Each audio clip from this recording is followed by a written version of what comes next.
बच्चों and welcome to study with Unique. मैं Subodh sir स्वागत करता हूँ आपका आप ही के पहले चैनल स्टडी विद यूनिक पर। बच्चों जैसा कि आप जानते हो कि अभी हम वेक्टर चैप्टर्स के थ्योरम की एक सीरीज कंडक्ट कर रहे हैं और इसी में आज हमारे जो थ्योरम से जो हम करने वाले हैं वो है थ्योरम 5 और थ्योरम 6।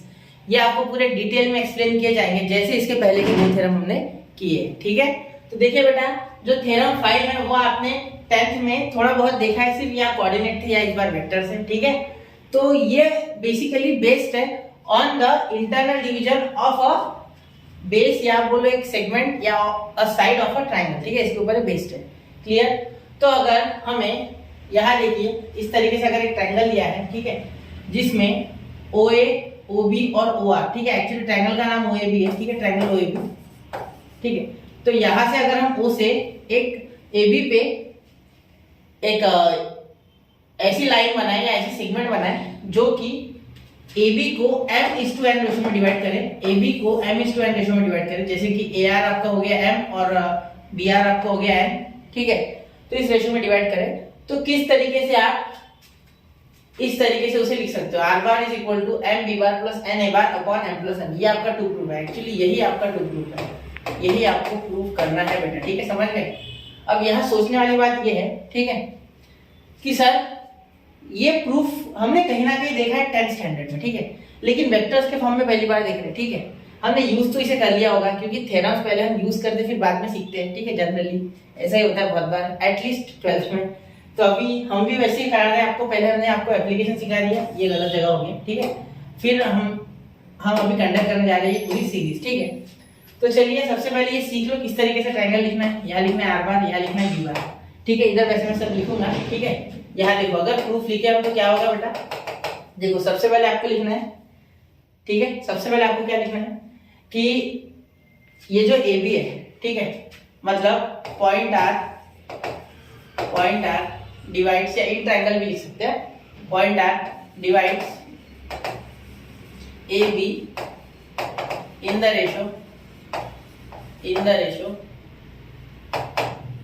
m:n, ठीक है, m:n, ठीक है।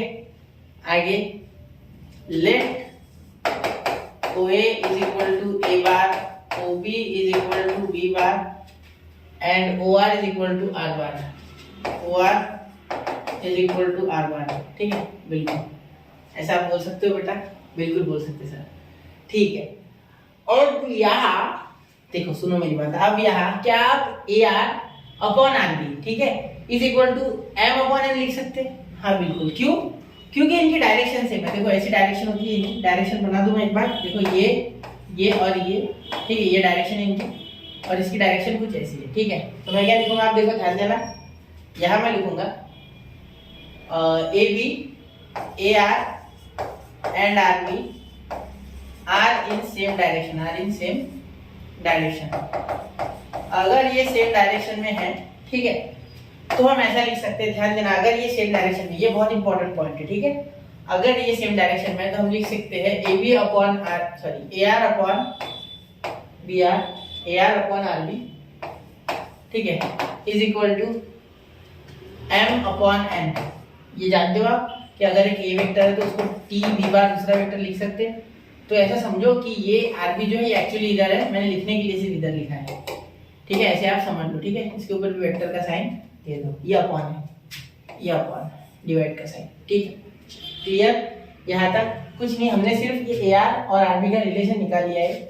ठीक है, इससे ज्यादा कुछ नहीं। ठीक है, अब क्या कर सकते हैं, AR को इस तरीके से लिख सकते हैं, ये R बार है, ठीक है, एक्चुअली ये जो A बार है ये सिर्फ A का है, ठीक है, R बार ये सिर्फ R का है, B बार सिर्फ B का है, क्योंकि OA में आप OA को A बार लिख रहे हो, ये तो ओरिजिन है तो इसका कोई एग्जिस्टेंस नहीं है फिलहाल इसके लिए। ठीक है, पोजीशन वेक्टर O, तो ये सिर्फ A बार को बिलोंग करेगा, ऐसा भी आप समझ सकते हो। ठीक है, वरना कंफ्यूज हो जाओगे, इसलिए बता रहा हूँ। ठीक है, अब यहाँ क्या करते हो, अगला माइनस पिछला, तो सॉरी पिछला माइनस अगला, यानी R bar minus A bar, ठीक है, अपॉन ये B है ना, तो यहाँ हो जाएगा B bar minus R bar, ठीक है, is equal to m upon n।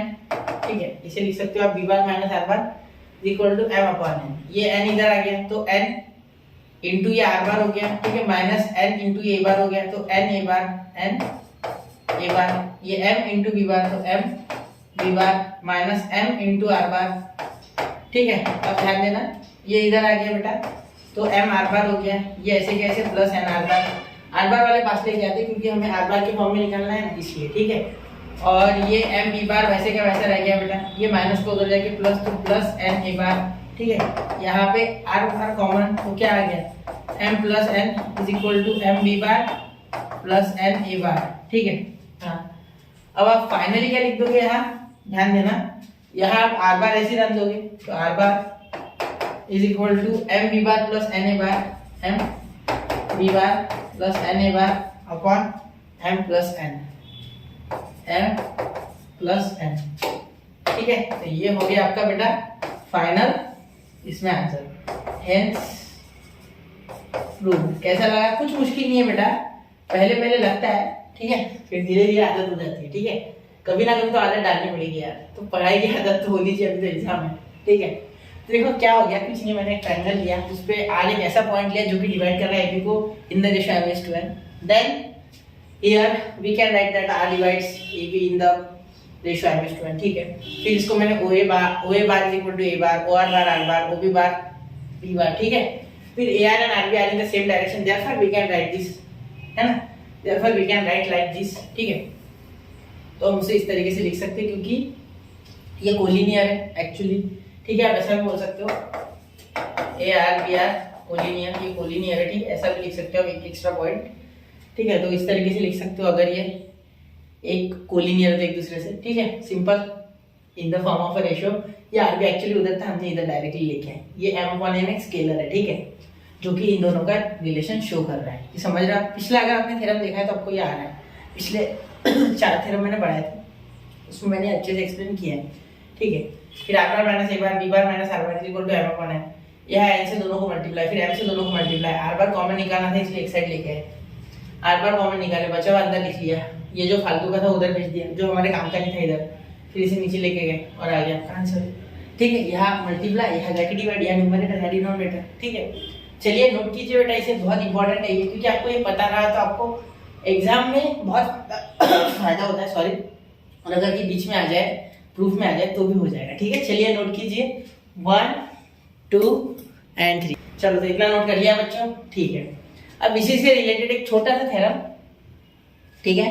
अगर यही ट्रायंगल इस तरीके से होता है, ध्यान देना मेरी बात पे, ठीक है, और यहाँ से एक आर बार निकालता मैं, ठीक है, जो कि आर पॉइंट होता है, ये ए पॉइंट होता है, ये बी पॉइंट होता है, ये ओ पॉइंट होता है, ठीक है। तो यहाँ बेटा अगर ये इक्वल होते, आर अगर मिड पॉइंट होता है, let R with mid point, ठीक है, तो m/n जो रेशियो होता है ना आपका, ये वो m/n का रेशियो होता है 1:1, ठीक है, ध्यान देना। तो यहाँ देयरफॉर आप सुनो मेरी बात, डायरेक्शन निकाल लो ना, टेंशन मत लो, डायरेक्शन का टेंशन मत लो, ठीक है। चलो निकाल दिया मैंने डायरेक्शन, सही है, उल्टा करना, ठीक है, आप समझ रहे हो, ठीक है। देखो अब बेटा आप क्या लिख सकते हो, यहाँ सिंपल है, इसका प्रूफ दे देता हूँ मैं आपको, ठीक है। आपके इसमें ये एक छोटा सा पॉइंट दिया है नीचे टेक्स्ट बुक में 2nd नंबर का, तो ये हो गया आपका मिड पॉइंट फॉर्मूला का थ्योरम, ठीक है। तो ये भी करके देता हूँ हाथों हाथ, ठीक है, ये अगर आता है तो वैसे करते हैं। बाकी पूरी जो प्रोसेस है वो यही करनी है, ठीक है। सिर्फ यहाँ m और n की जगह 1/1 लेना है, ठीक है। तो यहाँ देखिए जो आपने अभी फॉर्मूला डिराइव किया वहां तक, तो वो डायरेक्टली ले रहा हूँ मैं result, r bar is equal to m a bar plus n b bar upon m plus n, ठीक है। Here as r is the midpoint,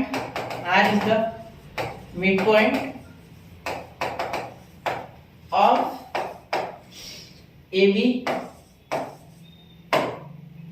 AR is equal to RB, ठीक है।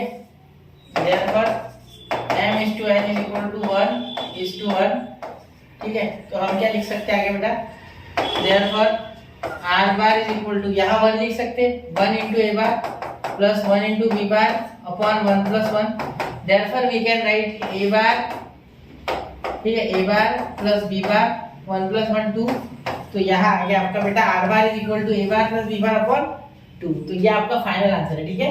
जरा इसे देखिए बेटा, कितना आसान था ना, देखिए फाइनल आंसर क्या आ गया, r bar is equal to a bar plus b bar upon 2, तो ये आपका फाइनल जो है मिड पॉइंट थ्योरम का रिजल्ट निकल के आ गया, मिड पॉइंट फॉर्मूला का, ठीक है। उसके सहारे किया है, थोड़ा इलाबोरेट कर दिया मैंने, और वो पिछला जो था ना, ये सेम टू सेम प्रोसेस, सिर्फ m और n की वैल्यू अलग है यहाँ से, ठीक है, उल्टा आसान है इससे, समझ रहे हो, ठीक है। चलिए नोट कीजिए बेटा, फिर बढ़ते हैं हम अगले टॉपिक की और अगले थ्योरम की ओर, थ्योरम नंबर 6। ठीक है, चलिए नोट कीजिए 1 2 एंड 3 हो गया बेटा। ठीक है, अब देखिए अगला थ्योरम जो है ना बेटा, ये वैसे उसका ही भाई है सिर्फ बाहर से, ठीक है, एक्सटर्नली जो है ना वो एक्सटर्नल डिवीजन होगा इस पर। ठीक है, section formula for the external division, ठीक है, A and B be the any 2 points in the space and R bar be the third point on the line AB, dividing the segment AB externally in the ratio m/2n। externally है, इस बार externally थोड़ा सा ध्यान देना, मैं figure निकालने जा रहा हूँ। ठीक है, ध्यान देना मेरी बात का, लेजर ध्यान दो। एक्चुअली आसान है, सिर्फ स्टार्टिंग में आपको लगेगा क्या कर रहा हूँ मैं, एक बार आपको आदत हो गई तो दिक्कत नहीं है। थोड़ा पढ़ाई कर लेता है ना, सॉरी क्या गड़बड़ हो रही है, सॉरी। ये देखो यहाँ ऐसे निकाल लेता हूँ, यहाँ से एक ऐसी एक लाइन, ठीक है। चलो अब ये देखो, अब यहाँ से अगर मैं ये निकाल लूँ तो ये हो गया मेरा ट्रायंगल ए बी, और यहाँ आर। सर ये क्या हो गया, ये क्या किया आपने, देखो समझ रहा है, यहाँ वो दे दो, हमेशा देते वैसे वो, यही आपका वो आएगा। ठीक, चलिए अब आगे देखें, तो ये हो गया बेटा आपका रेशियो, ये पूरा का पूरा हो गया m, ठीक है, और ये छोटा सा पार्ट जो हो गया ये हो गया n, ठीक है, ये हो गया a बार, ये हो गया b बार, और ये हो गया r बार। चलो क्लियर, हाँ यहाँ तक क्लियर होना चाहिए बेटा।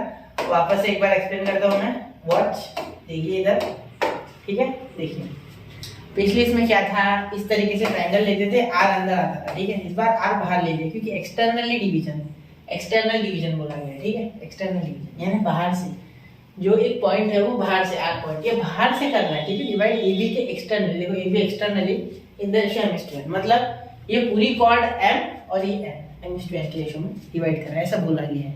ठीक है बेटा, समझ रहे हो, ये पूरी जो लाइन है ये m और ये छोटा सा भाग n। ठीक है, चलो तो अब ये तो ऑलरेडी वेक्टर ही है, ये सारे वेक्टर्स ही है। ठीक है, तो यहाँ हम क्या लिख सकते हैं प्रूफ में बेटा, प्रूफ बहुत आसान है, ये पिछला प्रूफ आता है, तो ये आपका टू प्रूफ है। वापस एक बार बता दूं, टू प्रूफ ये है आपका। ठीक है, चलो लिखो अब आगे।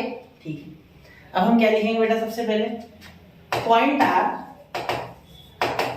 डिवाइड्स, वही से लिखना है, यहाँ से लिखना है थोड़ा, points are divide A B in the ratio